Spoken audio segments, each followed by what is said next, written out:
नमस्कार, राजनीतिक चर्चा में आपका स्वागत है। मैं आपके साथ मुरली मनोहर और आप देख रहे हैं नेशनल टाइम्स।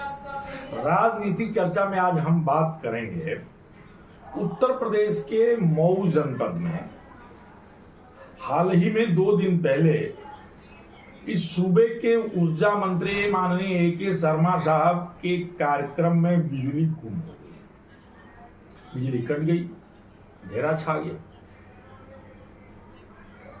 चूंकि विद्युत विभाग का मामला था, बिजली विभाग का मामला था और उसके ही कैबिनेट मंत्री का कार्यक्रम था और उनके सामने ही जो है विद्युत गुल हो गया, अंधेरा हो गया, जिस पर गुस्साए माननीय मंत्री जी विभागीय कार्रवाई शुरू किए और 2 लोगों को तत्काल सस्पेंड करने का आदेश दे दिया।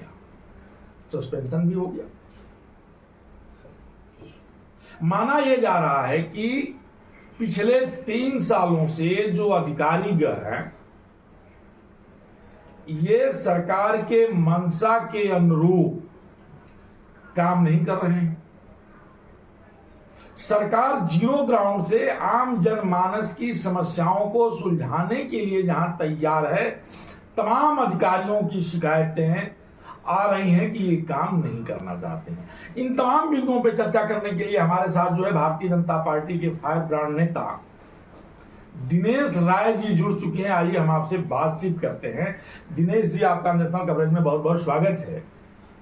हाल ही में माननीय ऊर्जा मंत्री जी के कार्यक्रम में लाइट गुम हो गई और लाइट गुम होने का नतीजा ये रहा कि माननीय ऊर्जा मंत्री ए.के. शर्मा साहब के निर्देश पर त्वरित कार्रवाई हुई और 2 लोगों को निलंबित कर दिया गया, जिसमें जो है एसडीओ महोदय भी हैं। इस पे आपका क्या कहना है? मैं अरविंद कुमार शर्मा जी का हार्दिक स्वागत और अभिनंदन करता हूं। त्वरित कार्रवाई किया, लेकिन ये काम जो 2 रोज पहले हुआ, यह बहुत पहले हो जाना चाहिए था। ये सदर एसडीओ जो है बहुत ही बदतमीज किस्म का एसडीओ था और किसी की बात सुनता नहीं था। विशेषकर भारतीय जनता पार्टी के कार्यकर्ताओं की बात को इग्नोर करता था। यह बताने के बावजूद कि मैं भारतीय जनता पार्टी का कार्यकर्ता हूं, उस कार्यकर्ता का काम नहीं होता था। बहुत ही बदतमीजी से बात करता था। नहीं, 2 चीजें। एक तो क्या वो भारतीय जनता पार्टी के कार्यकर्ताओं की नहीं सुनते थे या जन समस्याओं से दूरी बना लेते थे? जन समस्याओं से दूरी नहीं बनाते थे। वो मऊ में रह करके पढ़े थे और विशेषकर मुझे कहना नहीं चाहिए, वो एक जाति विशेष वर्ग पे उनका बहुत बड़ा गुमान था, इसलिए वो कार्यकर्ताओं की बात को नहीं सुनते थे। लेकिन कार्रवाई बड़ी हुई है, उनको सस्पेंड कर दिया गया है।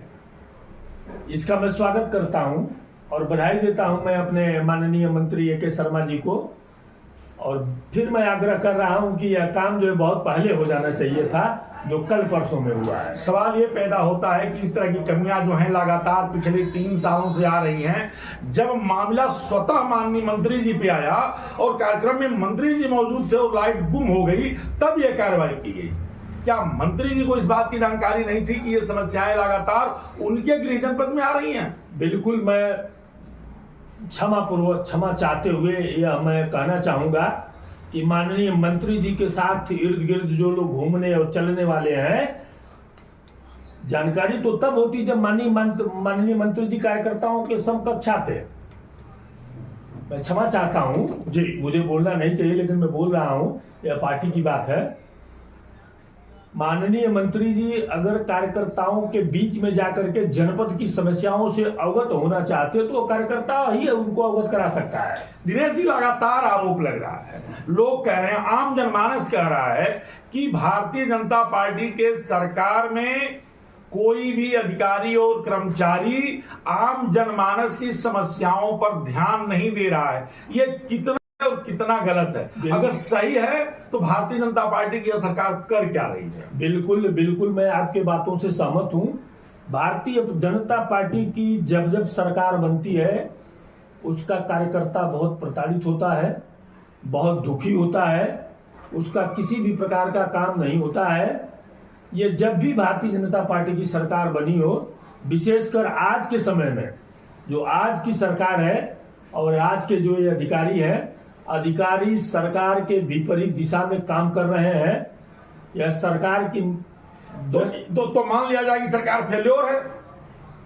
अगर अधिकारी सरकार की सुनने को तैयार नहीं है और जीरो का ग्राउंड से काम नहीं हो रहा है और आम जनमानस की समस्याओं का निदान नहीं हो रहा है, तो ये माना जाए क्या कि सरकार जो है फेल्योर है? इस सरकार तक जो फीडबैक जाता है, सरकार तक जो अधिकारियों का फीडबैक जाता है, वो यथाकथित जो राजनीति करने वाले व्यक्ति हैं, जो लोग लगे हुए, जो जहां है वहीं सेट है, जो जहां है वहीं सेट है।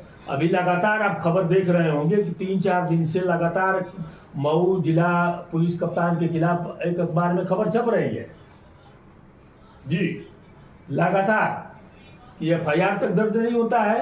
अगर FIR दर्ज नहीं होता है सालों साल, तो यह निश्चित रूप से यहाँ का प्रशासन। लेकिन सवाल ये पैदा होता है कि मऊ के जो पुलिस अधीक्षक हैं, उनके कार्य प्रणाली पर उंगली नहीं उठाया जा सकता।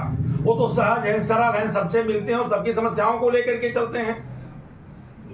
लेकिन आपके ही मीडिया के माध्यम से जानकारी मिल रही है लोगों को ना, कि सालों साल तक FIR तक दर्ज नहीं होता है। पुलिस अधीक्षक तो अपने यहाँ दरबार भी लगाते हैं, लोगों की समस्याओं को सुनते भी हैं और समस्याओं के निदान के लिए भी काम करने का प्रयास करते हैं।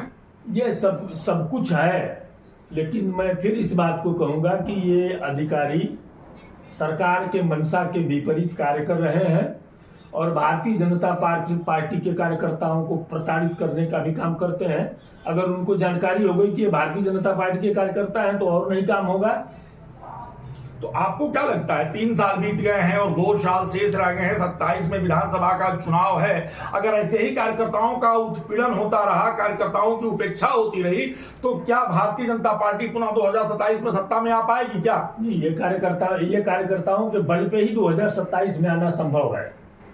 कार्यकर्ता ही भारतीय जनता पार्टी को जीत दिलाता है। लेकिन आपके कथनानुसार तो नहीं लगता कि भारतीय जनता पार्टी के कार्यकर्ता सक्रिय होंगे? नहीं, जैसे मैं हूं, 35 वर्ष की राजनीति है, लेकिन अगर हमारा DNA टेस्ट कराएगा तो कमल का फूल निकलेगा। तो भारतीय जनता पार्टी का कार्यकर्ता नाराज तो होता है, लेकिन नाराज होकर के कहीं वो दूसरे जगह नहीं जाता है, रहता भारतीय जनता पार्टी। भारतीय जनता पार्टी पहले सरकार के प्रशासनिक अधिकारी न सुने, लेकिन बावजूद कार्यकर्ता जो है भारतीय जनता पार्टी की सरकार और भारतीय जनता पार्टी में लगे रहेंगे। ये आपका मानना है जी। तो आप सुन रहे थे दिनेश राय जी को। दिनेश राय जी भारतीय जनता पार्टी के वरिष्ठ नेता हैं और आपका स्पष्ट कहना था कि उत्तर प्रदेश सरकार के मंशा के अनुरूप जो है, जो भी अधिकारी और कर्मचारी हैं जिले के, वो काम नहीं कर रहे हैं। भारतीय जनता पार्टी के कार्यकर्ताओं का उत्पीड़न हो रहा है और भारतीय जनता पार्टी के कार्यकर्ताओं को सुना नहीं जाता है। आम जनमानस जो है इन सभी लोगों को लेकर के काफी खिलाफ है। 2027 में विधानसभा का चुनाव होना है। मुरली मनोहर के साथ प्रिंस की खास रिपोर्ट। आप बने रहिए मेरे साथ, देखते रहिए नेशनल कवरेज।